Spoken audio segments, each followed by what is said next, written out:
All right. Potomac River, Toyota Series, September 21st, 23rd, Part 2. Sorry I had to break up this video, but that's just the way that goes when we talk a long form and we're not doing the live stream.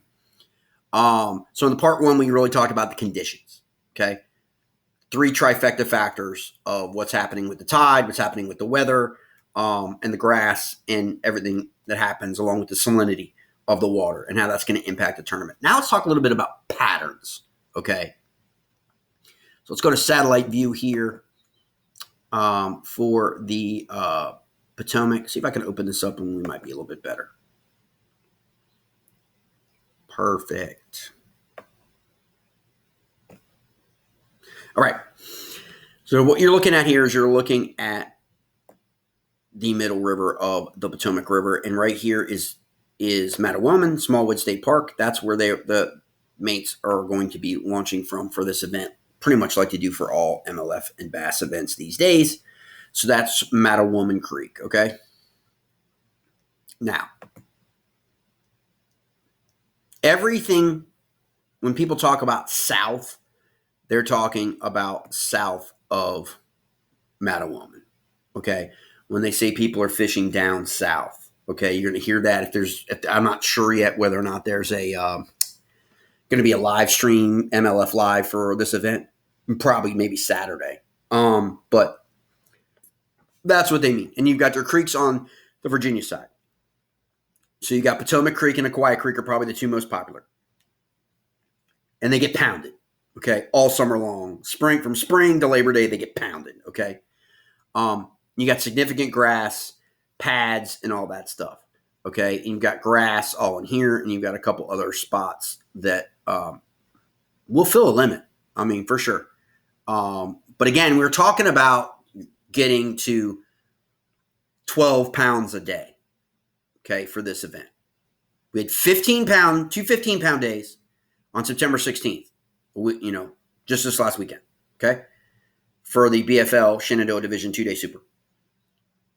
But the fishery has changed. And you got to also have the fall factor, okay?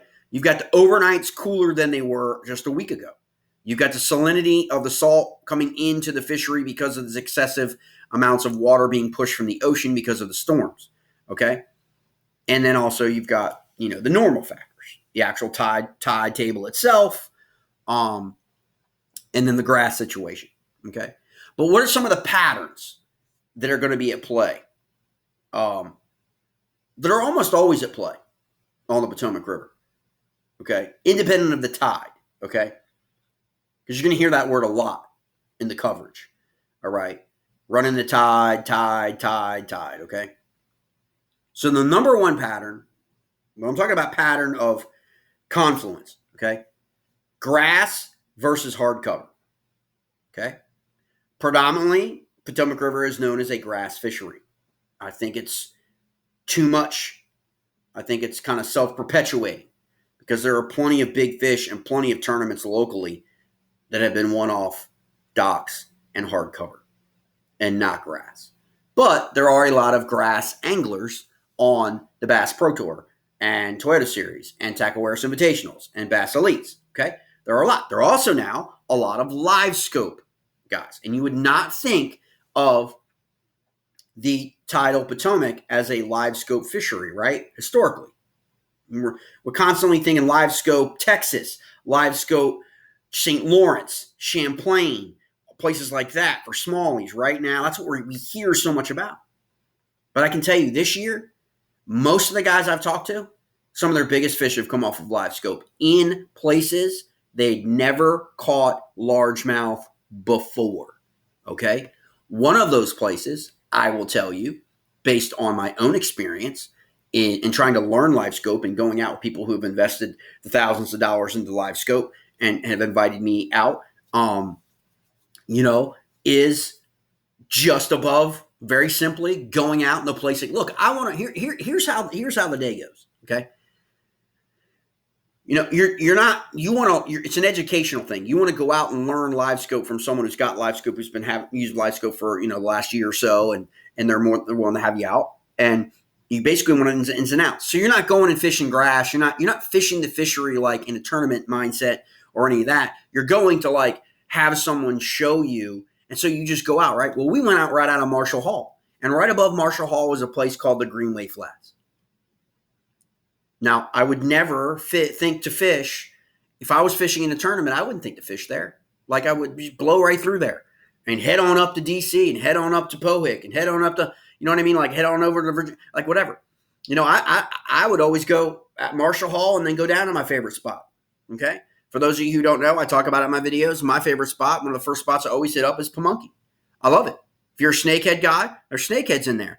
If you're a bass guy, they spawn in there. So in the spring, I really like to go into freaking Pamunkey and go right out of Marshall Hall and go straight down and hit Pamunkey up. Not too difficult to get a 10, 12, 13-pound limit if you're just out fishing, right? Okay, best 5. Okay, it's just not, all right, in the spring and stuff like that. Now in September, obviously the bite gets a little bit tougher. Okay, there's also a lot more snakeheads now. Okay, so you don't really know how that interaction is. But Greenway Flats, right? Like, it's a flats. Like, no, everybody fishes shallow. Everybody fishes grass. Well, there's grass there, mates, in places. Just like there's grass in places up towards DC that you would not think. Now, there's not nearly as much grass in DC anymore as I covered in the first video. And that's a problem that needs to get addressed. But it has to do with the dredging and has to do with a lot of the stuff that we've done and our government and all that, and it has allowed development, has allowed to get done. That's kind of destroyed that area. You can still go fishing in smoots and the pilings along the bridge and all that stuff and catch bass. You can go up in DC and catch a limit, but it's just a lot harder than it, needs to be. But Greenway Flats, for example, learning Livescope, finding areas, finding bass where I'd never just not. Same thing with Belmont Bay. Okay, so Indian Head right here. Okay, this is still inside the Mattawoman Creek, but this is the launch. So a lot of people will fish back up in this creek. So you've got Marshall Hall, which can take you, obviously upriver into Pohick, across pretty easily. You also can enter in, obviously, in Woodbridge, Leesylvania State Park. For those of you, obviously, didn't want to fish the river. Don't need to go all the way to Smallwood because you're going to be going all the way around, crossing the bridge, coming all the way down 495, coming all the way down to 210, and coming all the way down to Smallwood. And when you can actually access in 2 spots now. If you catch my YouTube channel, JL Scott Fishing, you can also know the new boat ramp in Aquia Creek. So now you can access right in Aquia Creek. You can access right in Leesylvania and make your runs up. Greenway Flats was an area. The other area using the Livescope, Belmont Bay. Okay? I fully expect, based on what I've seen, a lot of sponsored boats, a lot of professionals, okay, in Pohick Bay and in Belmont Bay. More so than probably I've seen in a couple years. Why is that? Okay. Patterns, right? What are the patterns? Grass, Aquia, Potomac, Mattawoman. Everyone known. Those are known places for grass, right? Okay. But what kind of grass? Pads versus milfoil. Pads in the back of Potomac. Pads near Mount Vernon on the way to DC. Okay. There's pads too. Okay. And there's also milfoil and eelgrass. Okay. So those are 2 different, you got to look to see where the bass are going to be. Okay. Then when we're talking grass and the other pattern set, which the tidal influence comes into play, is outside and inside.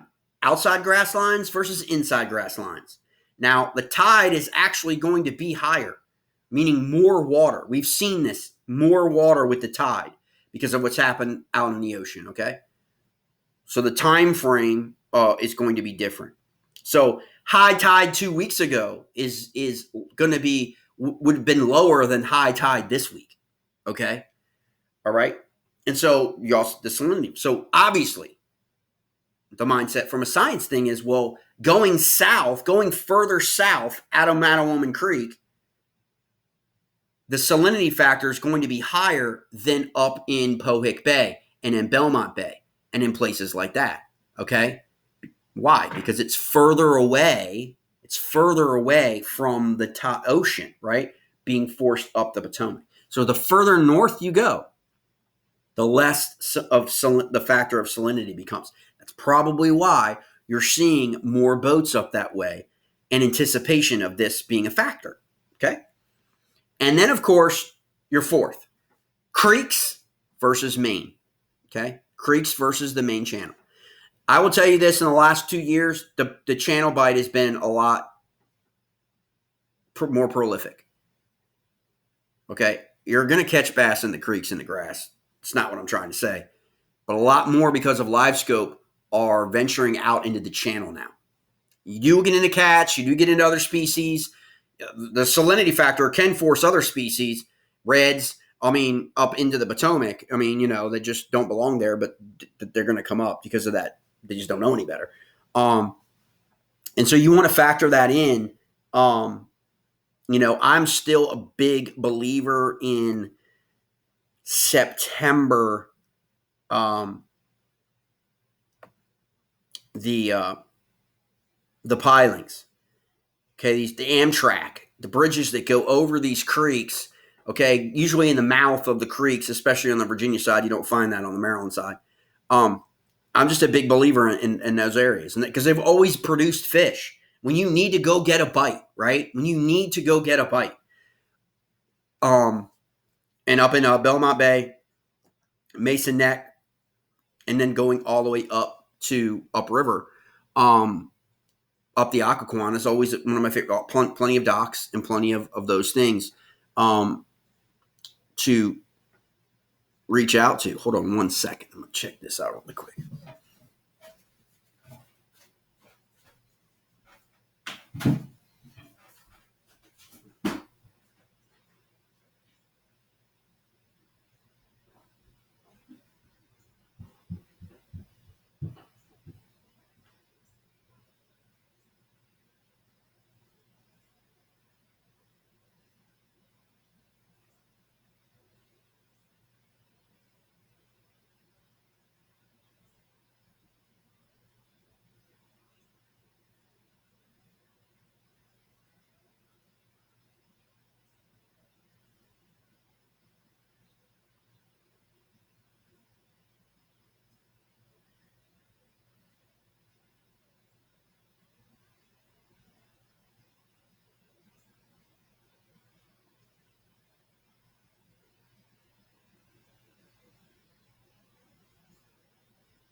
All right, Occoquan. Okay, so the Occoquan River comes in here through Belmont Bay. All right,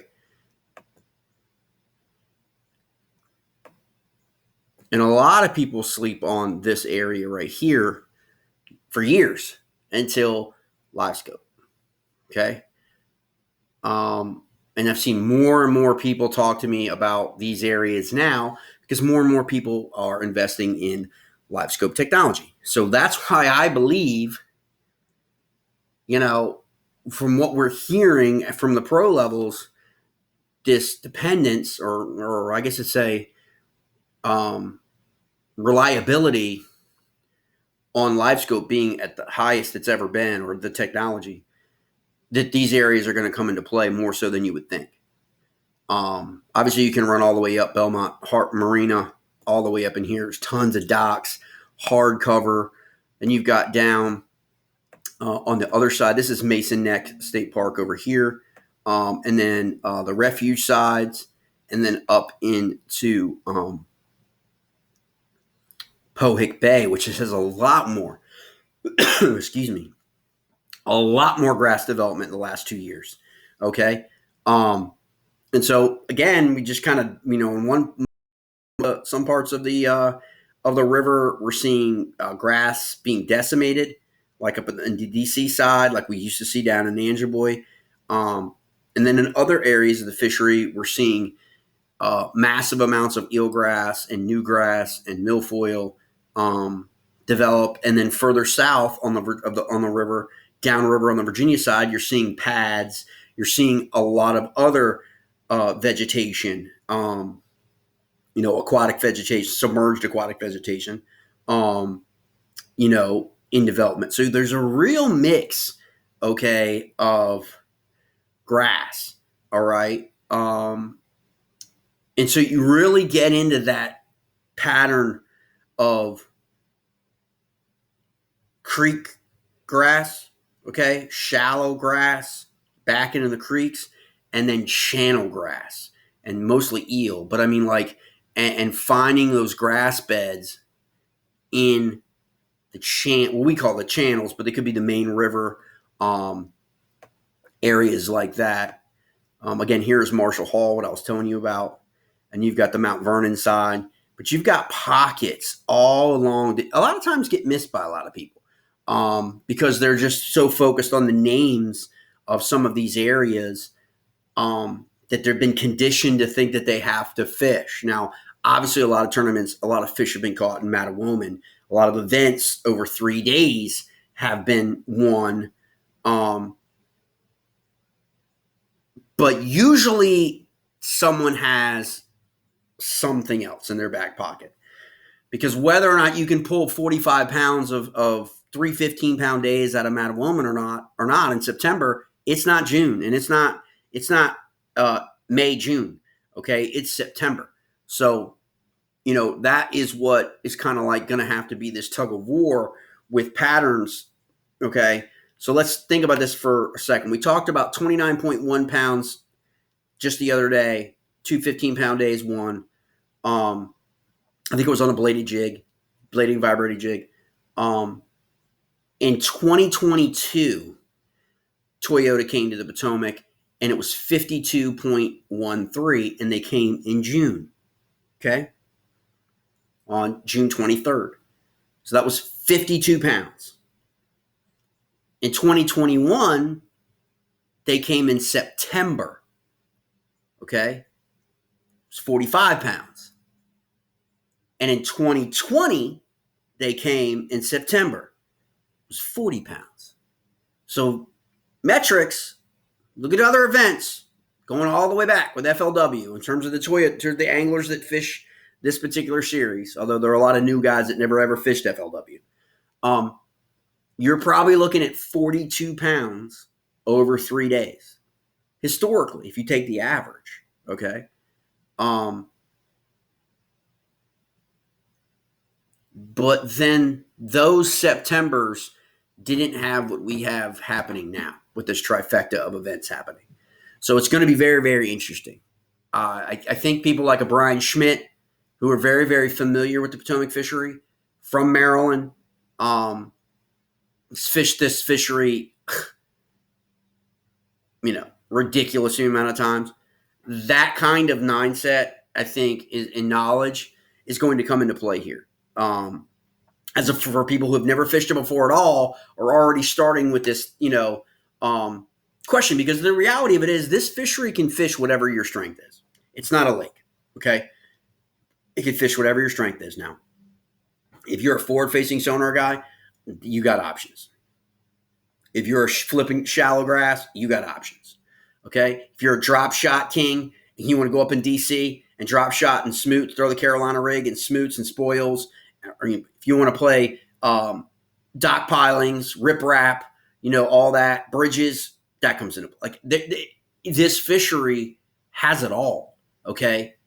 It's the question is whether or not you can put that for 3 days to win it. That's the problem. That is always, because if you fish an area too hard or you fish it out on day 1 or day 2, you know what I mean? That's inevitably what happens is you kind of have to have, a grass pattern, a hardcover pattern, maybe a pad versus your milfoil pattern, where you're going to run in your tide, inside grass lines, outside grass lines.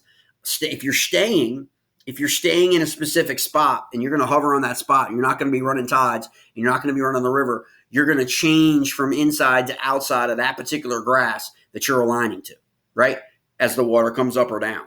And then you've got that whole mouth of the creeks tend to be pretty golden in September, okay? Because they're still in that, do we want to move up? Do we don't want to move up? Do we want to move up? Are we going to move up? When are we going to move up, right, into the creeks? Are they pushing shad? Are they pushing American shad? Are they pushing hickory shad? Are they pushing anything up into any of these? If that happens, then I think we're right where we were on the 16th of September in terms of the top guys with 14, 15-pound bags, okay?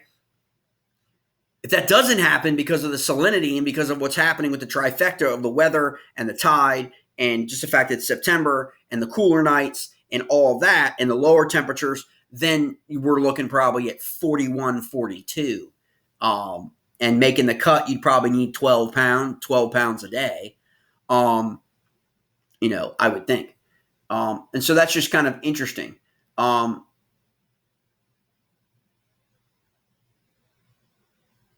So 52 pounds in June of 23. I'm trying to look at this for you guys. So we had a 14, a 17, and a 20-pound bag, okay, in 2022 in first place, and a 19, a 17, and a 14. So for the second place finisher started up and then dropped. It's 3 days, but still finished with 52 pounds, okay? In that event in 2022, so last year, Brian Schmidt finished 13th. Spencer Sheffield finished 7th. Martin Villa finished 4th. He's the Virginia angler I talked about who always does pretty well. And that was a June event, okay? Now, the September event, okay, 12, 18, 14 for 45, 17, 15, and 12 for 44. Okay, and that was in 21 with Brian Latimer finished 5th, Matt Becker 9th, Iconelli 13th, Brian Schmidt 17th, Brian Thrift 27th. Okay, and then in 2020,